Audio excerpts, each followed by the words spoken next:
जय श्री कृष्णा। राधे राधे सभी को।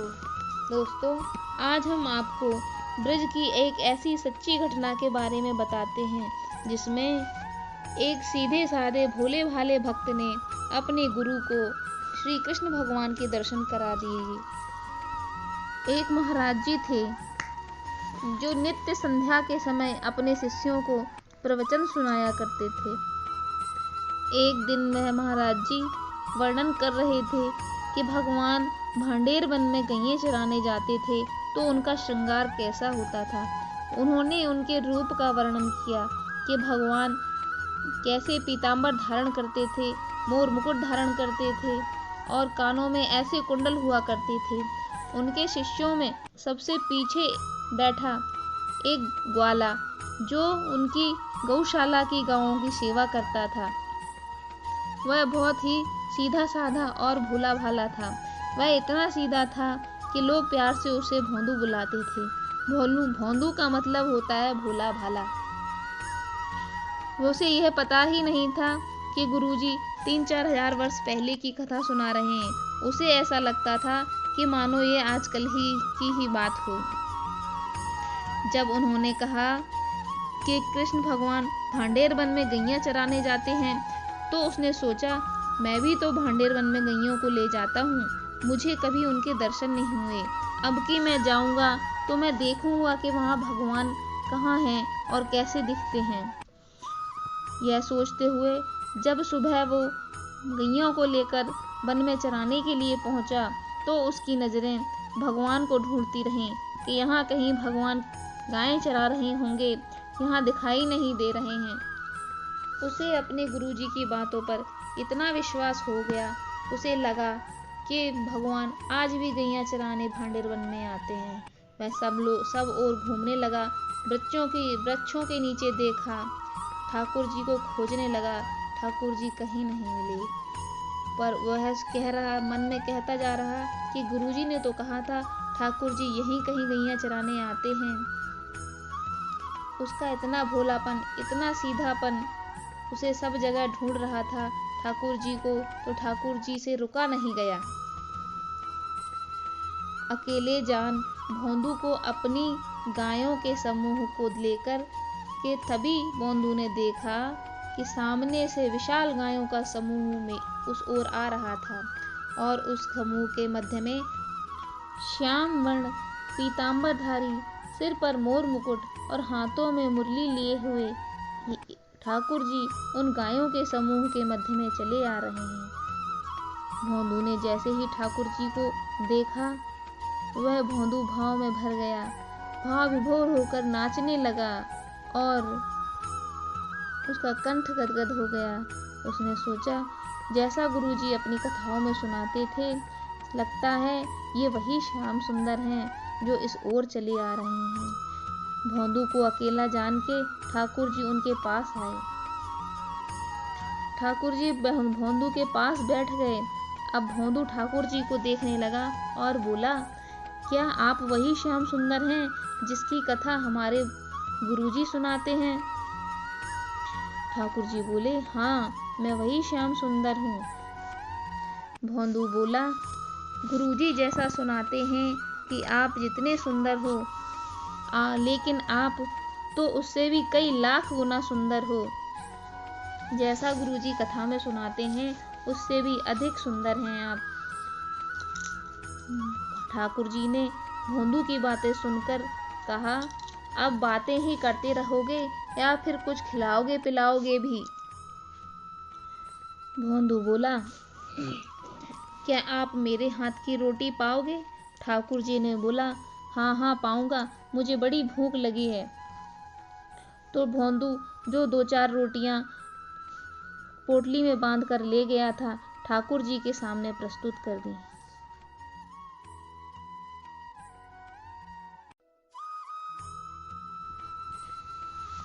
ठाकुर जी जो 2-4 रोटियां भोंदू ले गया था, उन्हें सारी खा गए।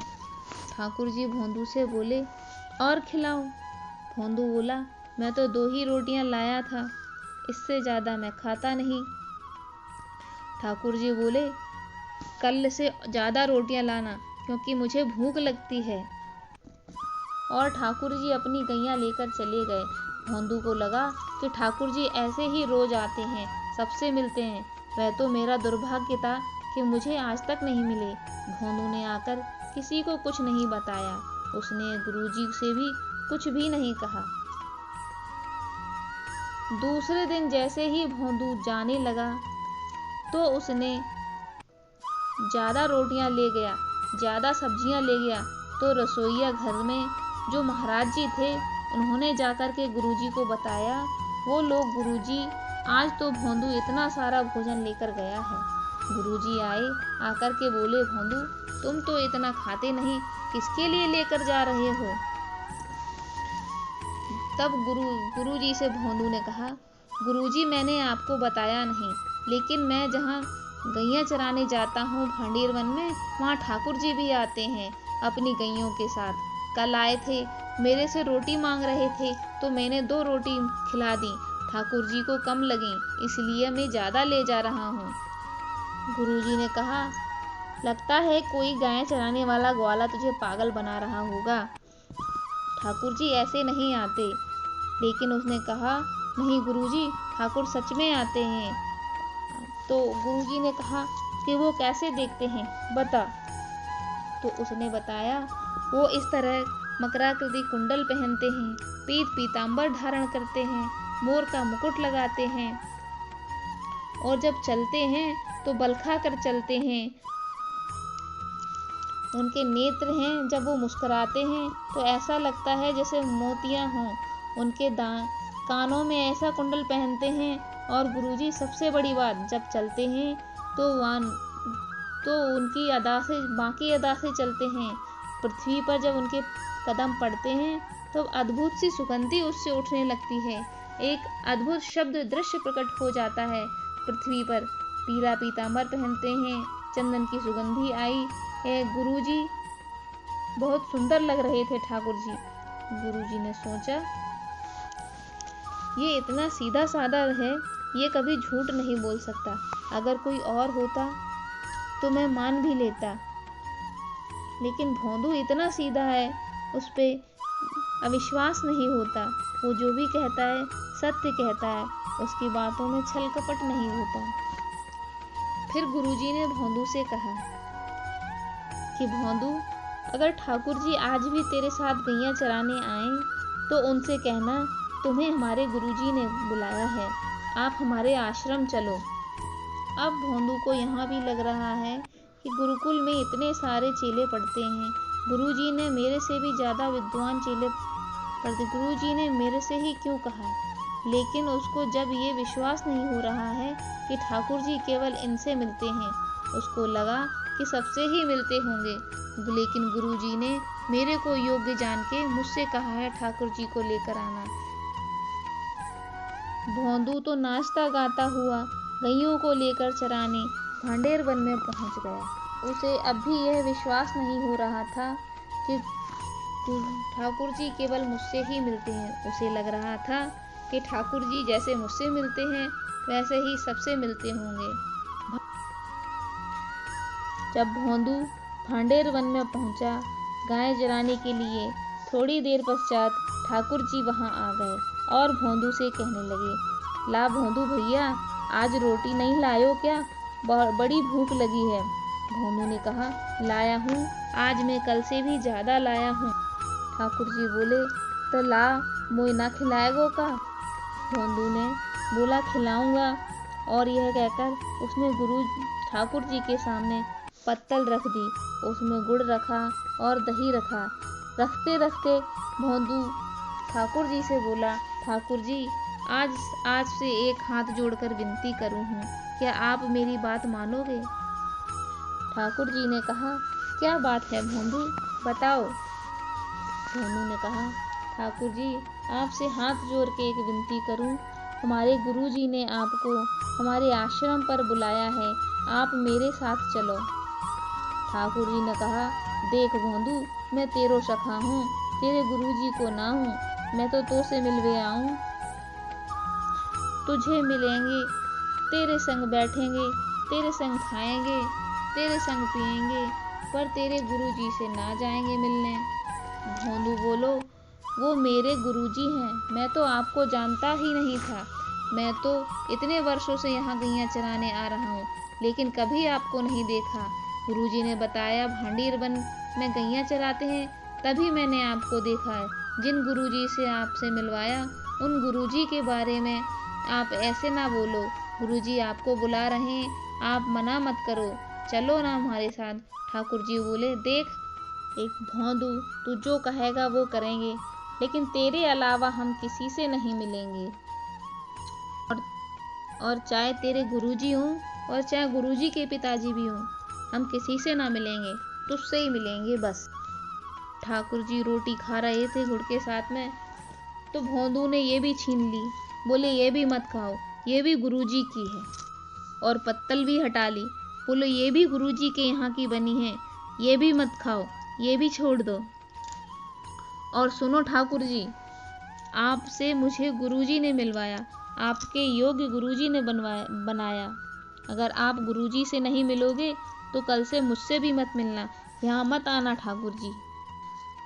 ठाकुर जी बोले, तुम जानते नहीं हो, बड़े बड़े साधु संत त्रिलोकीनाथ के दर्शन के लिए तरसते हैं, और मैं तेरे साथ इतनी सहजता से बैठा हूँ और तू कहता है मैं कल से मिलूंगा नहीं।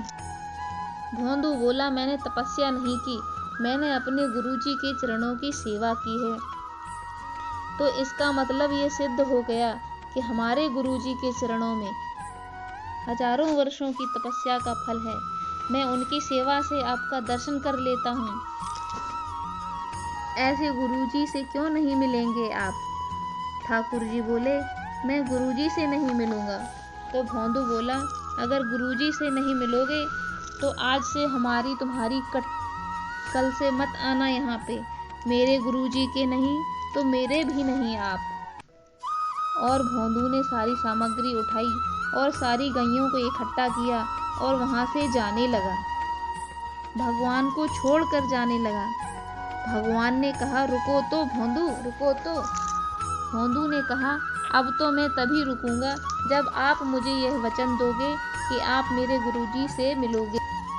भौंदू जाने लगा, थोड़ी दूर चला, थोड़ी और दूर चला, तो ठाकुर जी को ऐसा लग रहा था मानो त्रिलोकीनाथ की त्रिलोक की संपदा छूट रही हो।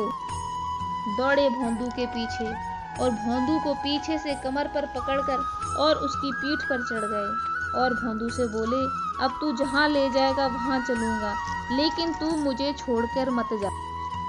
चल, तू ले चल मुझे अपने गुरुजी के पास। गुरुजी बैठे आश्रम में राह देख रहे थे। भौंदू आ रहा होगा, शायद ठाकुर जी को भी अपने साथ ला रहा होगा। वो आस कर रहे थे, तभी देखा कि सामने से एक गायों का विशाल झुंड चला आ रहा है और उन गायों के झुंड के बीच में भौंदू अपनी कमर पर बैठाकर ठाकुर जी को अपने साथ ला रहा है। यह दृश्य देखकर गुरुजी मूर्छित हो गए और जब होश आया तो अपने सामने उन्होंने नंद नंदन को खड़ा पाया।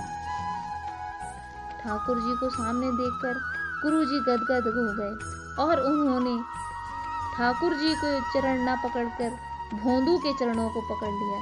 बोले, प्रणाम है तेरी भक्ति को, मैं इतने वर्षों से तपस्या कर रहा हूँ, लेकिन मैंने ठाकुर जी की कभी झलक मात्र भी नहीं पाई, और तेरी भक्ति को प्रणाम है, तूने एक बार में ही मुझे ठाकुर जी के दर्शन करवा दिए। धन्य है ऐसे भक्त, धन्य है ऐसे गुरु भक्त। तेरी सहजता, तेरी सरलता, तेरी कोमलता, तू इतना सीधा है कि तुझे तेरे नाम से भी नहीं कोई बुलाता, सब भौंदू भौंदू कहते रहते हैं, और तूने आज मुझे त्रिलोकीनाथ के दर्शन करवा दिए। धन्य है तेरी भक्ति। और कहते हुए भौंदू को गले से लगा लिया। दोस्तों, भौंदू की कथा एक सत्य घटना है जो वृंदावन में घटित हुई थी। धन्य है ऐसे भगत, धन्य है वृंदावन, धन्य है बांके बिहारी। अगर आपको यह आज की कथा अच्छी लगी हो तो प्लीज़ एक लाइक कर दीजिए और हमारे चैनल को सब्सक्राइब कर लीजिए। धन्यवाद।